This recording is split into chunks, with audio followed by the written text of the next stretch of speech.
Subramaniapuram. Sir, ஊருக்கு ஒதுக்குப்புறமா ஒரு வீட்டில் ஏதோ தப்பு நடக்கிற மாதிரி தெரியுது சார். தப்பா? ஏய் போலீஸ்ரா, ஏய் வாடா, வாடா ஓடிடலாம். சார் சார் முத்து அண்ணே. உடனே இப்போ நேராக போலீஸ் ஸ்டேஷன் போகிறேன். அங்கே என்ன நடக்குதுன்னு தெரிஞ்சுக்கிட்டு வா. சரிங்கண்ணா. எங்கேயா போனீங்க? வக்கீல் நவநீதனை பார்க்க தான் அவங்க ஊருக்கு மாயாண்டி தோப்புலியாக போயிட்டு இருந்தேன். அப்போ யாரோ என்னை பின்தொடர்ந்து வராப்புல எனக்கு தோணுச்சு.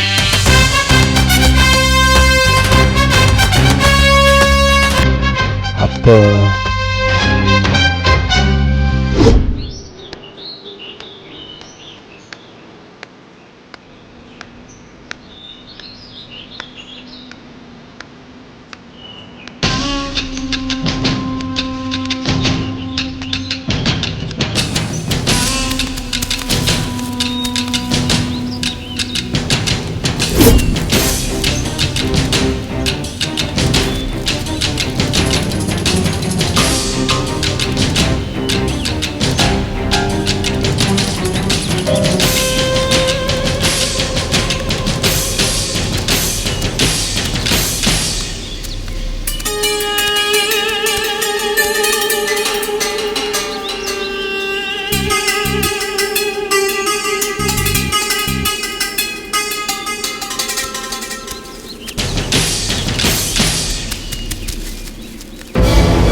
வழிபறி பசங்களா?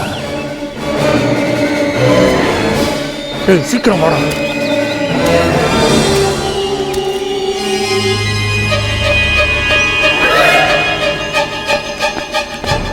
வாடா வாடா வாடா, சீக்கிரம் வா.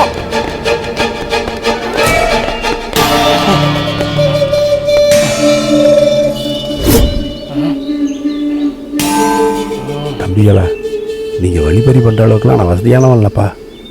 நான் சாதாரண ரிட்டையரான பள்ளிக்கூட வாத்தியார். நான் என் பையனை ஜாமீன் எடுக்கிறதுக்கு வக்கீல் வீட்டுக்கு போயிட்டுருக்கேன்ப்பா. என்னை விட்டுருங்கப்பா ப்ளீஸ்ப்பா.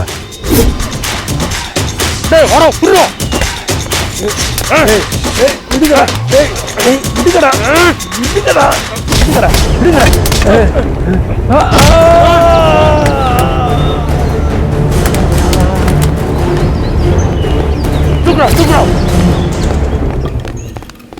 அவங்கள்ட்டேருந்து நான் தப்பிக்கிறதுக்காக எவ்வளவோ போராடினேன்.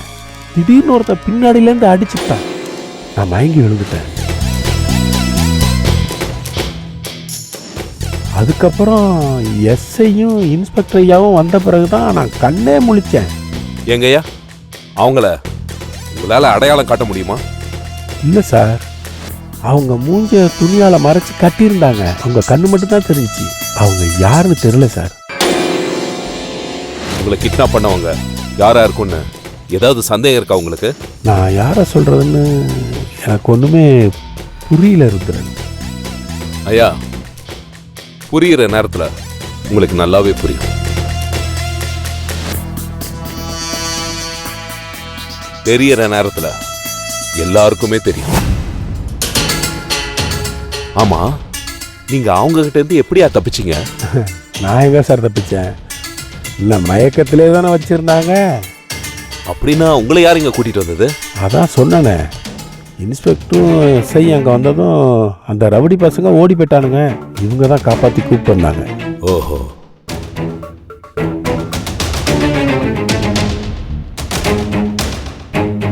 ருத்ரா சார், சார், கிருஷ்ண சாரை காப்பாத்துற முழு கிஃப்டும் நம்ம சப் இன்ஸ்பெக்டர் தான் சேரும். ஓ,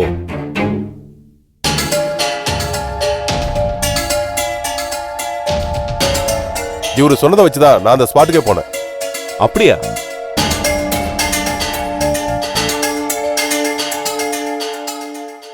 ஏன் கோபால், உங்களுக்கு எப்படி அந்த இடம் தெரிஞ்சது? கிருஷ்ண சாரை கிட்னாப் பண்ண விஷயமே நானும் இன்ஸ்பெக்டரும் ஸ்பாட்டுக்கு போனதுக்கு அப்புறம் தான் எங்களுக்கே தெரிஞ்சு. சரி கோபால், அந்த இடத்துக்கு நீங்க எதுக்கு போனீங்க? சார், நான் அந்த வழியா பைக்ல போயிட்டு இருந்தேன்.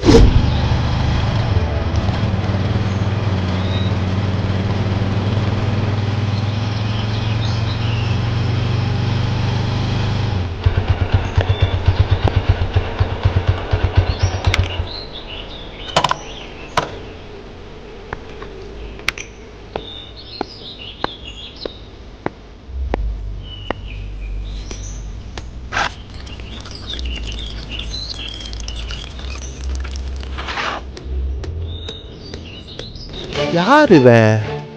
யாருமே இல்லாத காட்டுக்குள்ள தனியா போயிட்டு இருக்கான்.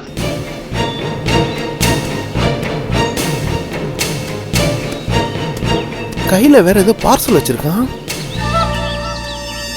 ஃபாலோ பண்ணி பாத்திர வேண்டியதுதான்.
சீக்கிரம் உள்ள வாடா.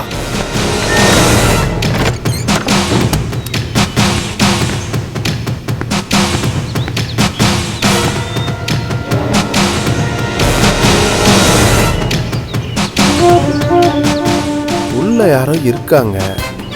ஆனா என்ன பண்றாங்கன்னு தான் தெரியல. ஏதோ தப்பு நடக்கிற மாதிரி தெரியுது. கண்டுபிடிச்சிட வேண்டியதுதான். அந்த ஒதுக்குப்புறமான வீட்டுக்கு கையில சாப்பாடு பார்சலோட போனதுனால எனக்கு டவுட் வந்துச்சு சார். சரிங்க, நீங்க அவங்கள பார்த்ததா சொல்றீங்க. அவங்கள உங்களால அடையாளம் காட்ட முடியுமா? இல்ல சார், தெரியாது. சரி, அந்த 2 பேரையும் இதுக்கு முன்னாடி எங்கேயாவது பார்த்துருக்கீங்களா? இல்ல, பார்க்கல சார். ஏன் கோபால், ஒருவேளை அந்த 2 பேரும் பரமேஸ்வர பாண்டியனோட ஆளுங்களா இருப்பாங்களான்னு உங்களுக்கு ஏதாவது சந்தேகம் இருக்கா? அது என்ன வேணும்?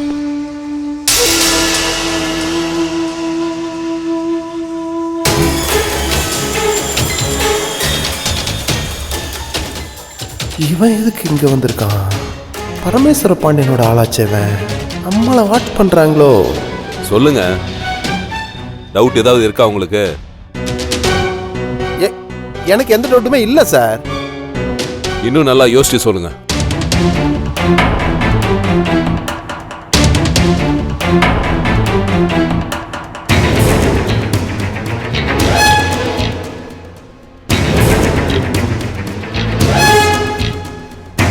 கோபால், நான் கேட்டதுக்கு நீங்க பதிலே சொல்லல. என்ன சார் உங்க மனசுல நினைச்சிட்டு இருக்கீங்க? ஒரு அக்யூஸ்ட கேள்வி வைக்கிற மாதிரி கேட்டுட்டு இருக்கீங்க. இப்ப எதுக்கு நீங்க கோவப்படுறீங்க? அப்படியே நான் கேட்டுட்டேன். என்ன கேள்வி கேட்க உங்களுக்கு அதிகாரம் இல்ல. அதை நீங்க அடிக்கடி மறந்துடுறீங்க. கோபால், ருத்ரா சார் நீங்க நினைக்கிற மாதிரி உங்களை தப்பான எண்ணத்துல கேட்கல. அட விடுங்க சார், இதுல சம்பந்தப்பட்ட எல்லாரையும் ஆதாரத்தோட பிடிக்கிற நாள் வரும். அப்போ யாரும் யாரையும் காப்பாற்ற முடியாது. சார், கிருஷ்ணன் ஐயாவை நான் வீட்டுக்கு கூட்டிட்டு போலாமா? தாராளமா கூட்டிட்டு போலாம் சார். ருத்ரா சார், கிருஷ்ண சாரை பத்திரமா காப்பாத்திட்டோன்னு நாங்களே உங்களுக்கு தகவல் சொல்லலான்னு இருந்தோம். அதுக்குள்ள நீங்களும் அட்வைட் சாரும் வந்துட்டீங்க. சரிங்க சார், கிளம்புறோம். Okay sir. சார் கிளம்பலாமா? போயிட்டு வாங்க சார். ஒரு நிமிஷம், உங்க போனும் பேக்குங்க தான் இருக்கு. ஐயா வாங்க. ரொம்ப நன்றி சார். போயிட்டு வாங்க. நன்றி சார். வாங்க ஐயா.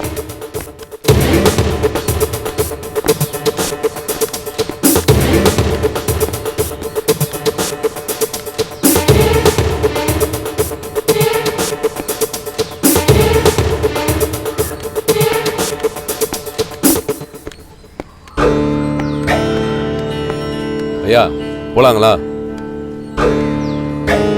வண்டியில் ஏறுங்க ஐயா.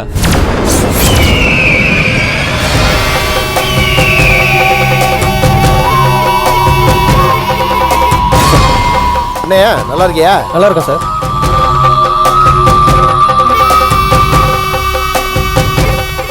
பசங்க நல்லா இருக்காங்களா? நல்லா இருக்கேன் சார். ஆமா, அந்த சுந்தரம் கேஸுக்கு என்கொயரி பண்ணி என்னாச்சு?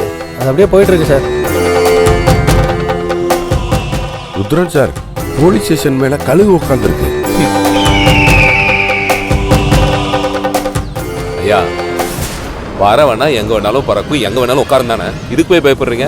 வண்டியில இருக்கு போவோம். இல்ல ருத்ரன், இந்த கழுகு உட்கார்றத சாதாரண விஷயமா நினைச்சிடாதீங்க. இந்த கழுகு ஒரு இடத்துலயோ ஒரு வீட்லயோ உட்காந்தா அப்ப அங்க இருக்கிறவங்களுக்கு யாரோ ஒருத்தவங்களுக்கு மரணம் நிச்சயம். என்னய்யா நீங்க இந்த காலத்துல போய் யாரோ சொன்ன கட்டுக்கதையை நம்பி பேசிட்டு இருக்கிறீங்க? யாரோ சொன்ன கட்டுக்கதை இல்ல ருத்ரன், காலங்காலமா சுப்பிரமணியபுரத்தில் நடந்துட்டு இருக்கிற உண்மை கதை. ஏதோ நீங்க சொல்றீங்க, நான் கேட்கறேன். ஆனா இதுலலாம் எனக்கு நம்பிக்கை இல்லை. உங்களை போலதான் ருத்ரன், இந்த சுப்பிரமணியபுரத்துக்கு நிஜந்தன்னு ஒரு பத்திரிகைக்கார பையன் வந்தான். இப்ப நீங்க பேசுற மாதிரி தான் அவரும் நாங்க எதை சொன்னாலும் மூட நம்பிக்கைன்னு சொல்லிட்டு இருப்பார்ப்பா. மூட நம்பிக்கைன்னு சொல்லிட்டு இருந்த ஒரு தங்கியிருந்த வீட்டில் இந்த கழுகு ஒரு நாள் உக்காந்தது. அதுக்கப்புறம் இப்ப அவர் உயிரோடையே இல்லை. அவர் மர்மமான முறையில் இறந்து போயிட்டார். அவர் எப்படி இறந்தாருன்னு இன்னைய வரைக்கும் யாருக்கும் தெரியல.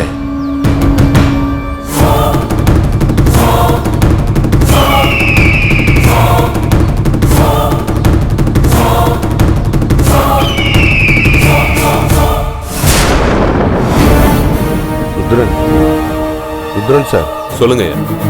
கழுகு போலீஸ் ஸ்டேஷன்ல உட்காந்த விஷயத்த காமாட்சிக்கோ இல்ல கார்த்திகாவுக்கோ தெரியாம பார்த்துங்க. ஏங்க ஐயா? இல்ல, நானும் இவ்வளவு நேரம் போலீஸ் ஸ்டேஷன்ல தானே இருந்தேன். அப்ப எனக்கு ஏதாச்சும் ஆயிடுமோன்னு அவங்க ரொம்ப பயப்படுவாங்க. இல்லைங்க, நான் யார்கிட்டயும் சொல்ல மாட்டேன். சரி, போலாம், வண்டியில இருங்க. நீங்களும் உட்காருங்க சார்.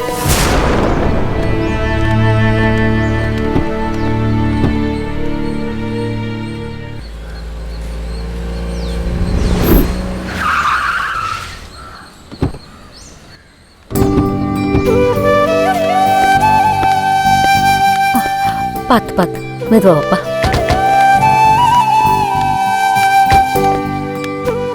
எல்லாரும் ஒரு நிமிஷம் இங்கே இருங்க, வந்துடுறேன். அச்சையா, அண்ணே வாங்க அண்ணே. நான் ஏமா? நீங்க வாங்க அண்ணே. எனக்கு எதுக்குமா? நம்ம சேகர் தான் மறுபிறவி எடுத்து வந்திருக்கான், அவனுக்கு பண்ணுவான். உங்களையும் தான் கடத்திக்கிட்டு போயிருந்தாங்க, நீங்களும் தப்பிச்சு மறுபிறவி எடுத்து வந்திருக்கீங்க. அப்பா கடத்தினாங்களா? இதெல்லாம் ஏன் கிட்ட சொல்ல?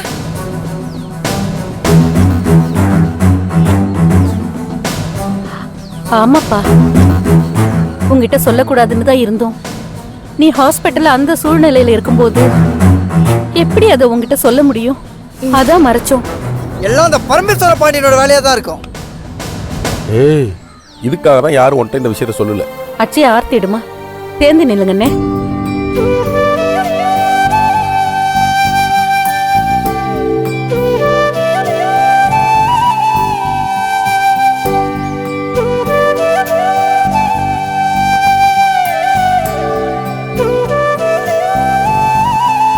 ஆண்டவா முருகா, உள்ள வாங்க அண்ணே. வா.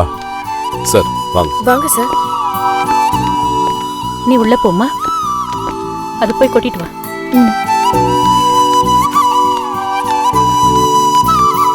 உட்காரு சார், உட்காருங்க சார். சரிங்க, உட்காருங்க சார்.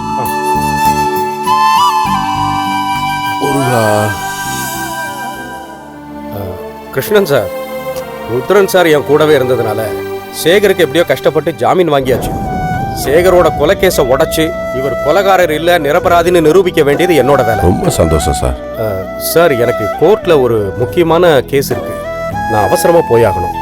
வீடு வரைக்கும் வந்துட்டு எதுவும் சாப்பிடாம போனா எப்படிங்க? காமாட்சி, அதான் வக்கீல் ஐயா கோர்ட்ல முக்கியமான வேலை இருக்குன்னு சொல்றாங்கல்ல சார். ரொம்ப நன்றி, நீங்க நல்லபடியா போயிட்டு வாங்க. சரி சார், அப்ப நான் கிளம்புறேன் சார். ரொம்ப நன்றி சார். ரொம்ப உதவியா இருந்தீங்க, ரொம்ப தேங்க்ஸ் சார். அட, இதுல என்ன சார் இருக்கு, பரவாயில்ல. நான் கிளம்புறேன் சார். வாங்க சார். உடம்பு பாத்துங்க சேகர், பாப்போம். சரிங்க சார். நீ உட்காரு சேகர். ஐயோ, அதுக்குள்ள போயிட்டாரா? தண்ணி கூட குடிக்காம போறாரு. ஏமா, எனக்கு கொடுக்க மாட்டீங்களா? கொடுங்க. சேகரே, வாக்கா. என்னப்பா கிருஷ்ணா சேகர் 2 பேரும் நல்லா இருக்கீங்களா? நல்லா இருக்கேன் பாட்டி. ஒரு விஷயம் கேள்விப்பட்டேன், அது உண்மையான்னு தெரிஞ்சுட்டு போலான்னு வந்தேன். என்ன விஷயம் பாட்டி? இன்னைக்கு நம்ம ஊர் போலீஸ் ஸ்டேஷன் மேல கழுகு உக்காந்து இருந்துச்சாமே.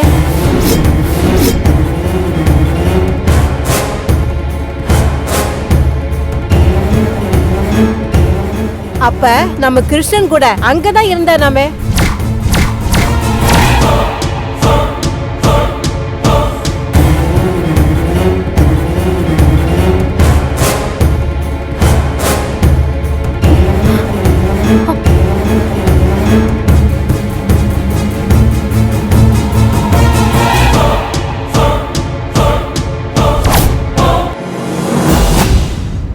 அப்பா, பாட்டி சொல்றது உண்மையா?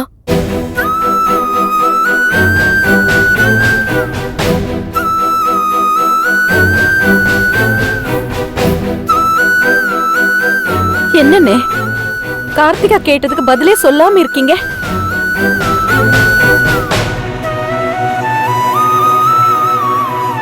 உங்களுக்கு ஏதாவது ஒண்ணு ஆயிடுச்சுன்னா நாங்க யாரும் உயிரோடவே இருக்க மாட்டோம்னே. காமாட்சி, ஏமா இப்படி வாய்க்கு வந்ததெல்லாம் பேசிட்டு இருக்க? சும்மா வளன்னு பேசாதீங்க. இது வரைக்கும் கழுகு எந்த இடத்துல உட்கார்ந்தாலும் அந்த இடத்துல இருக்கிறவங்கள யாராவது ஒருத்தர் செத்துக்கிட்டு தானே இருக்காங்க.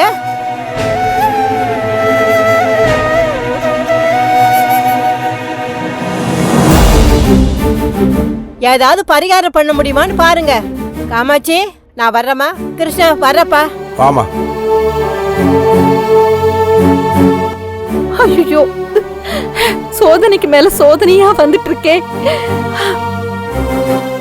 அப்பா, எனக்கு ரொம்ப பயமா இருக்குப்பா. உங்களுக்கு ஏதாவது ஆயிடுச்சுன்னா? எனக்கு ஒன்னும் ஆகாதுமா. இல்லப்பா, நாங்க பயப்படக்கூடாதுன்னு நீங்க போய் சொல்றீங்க. உங்களுக்கு ஏதாவதுன்னா நாங்க உயிரோட இருப்போமாப்பா?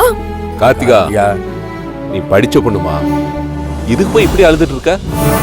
இங்க பாருங்க, இந்த மூட நம்பிக்கை எல்லாம் மூட்டை கட்டி வெளியில போடுங்க. அப்பதான் இந்த மாதிரி விஷயத்துக்கெல்லாம் பயப்பட மாட்டீங்க. கார்த்திகா, ருத்ரன் சொல்றதா சரி.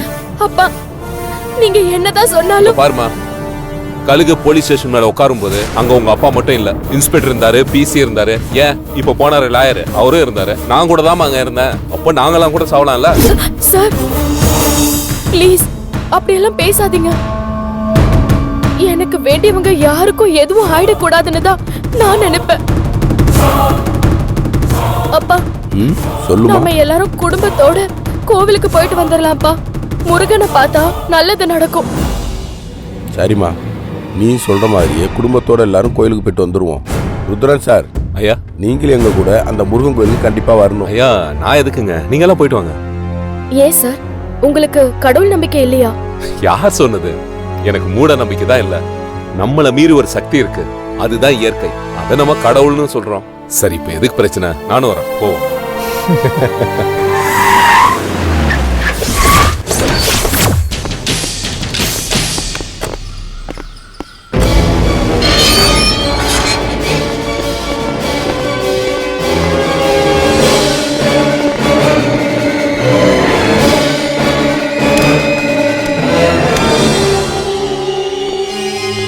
என்ன நந்தி, வீடு பூட்டி இருக்கு, எங்க போய் இருப்பான்?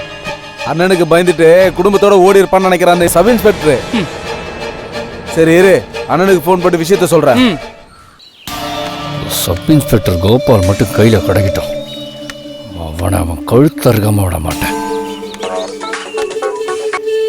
சொல்றா அண்ணே, அந்த சப் இன்ஸ்பெக்டர் வீடு பூட்டி இருக்குண்ணே. பூட்டி இருக்கா? ஓ, எனக்கு பயந்து ஒரு வேளை வீட்டை பூட்டிட்டு ஓடி இருப்பாங்க. அப்படிதானே நாங்களும் நினைக்கிறோம். ஏய், என்கிட்ட விசுவாசமா வாலாட்டிட்டு அந்த சேகருக்கு சப்போர்ட்டா தலையை நீட்டிட்டான்டா அவன். அவனை சும்மா விடக்கூடாது. அவன் உங்களையும் ஏமாத்துவான், என்னையும் ஏமாத்துவான். அவன் குடியிருக்கிற வீட்டை வேற யாராவது வச்சு பூட்டிட்டு உள்ளே உட்காந்துருப்பான்டா அவன். இப்போ என்னென்ன பண்றது? அந்த சப் இன்ஸ்பெக்டரோட வீட்டு பூட்டை உடைங்க. உடச்சிட்டு உள்ளே போய் அவன் வீட்டுக்குள்ளே இருக்கானான்னு தேடி பாருங்க. எனக்கு என்னமோ அவன் உள்ளதான் இருப்பானான்னு தோணுதுடா. சரிங்கண்ணே. டேய், ஒரு கல்லுறா.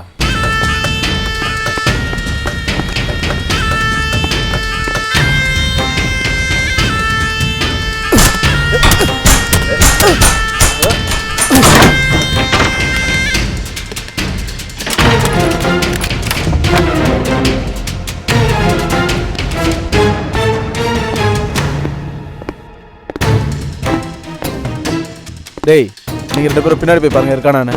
டேய் நீங்க 2 பேரும் பெட்ரூம் போய் பாருங்க. ஆ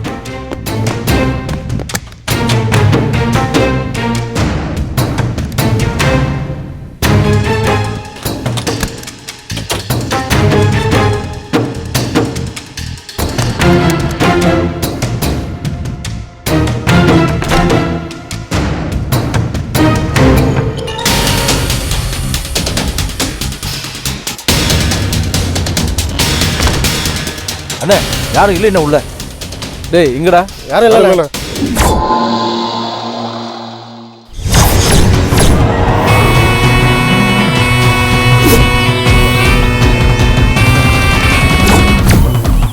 வெல்டன் ஹேமா, உனக்கு பிரில்லியன்ட் மூளை. நீ எல்லாம் உளவுத்துறையில இருக்க வேண்டிய ஆளு. எனக்கு எப்பவுமே பிடிச்சது களவுத்துறை தானே குரு.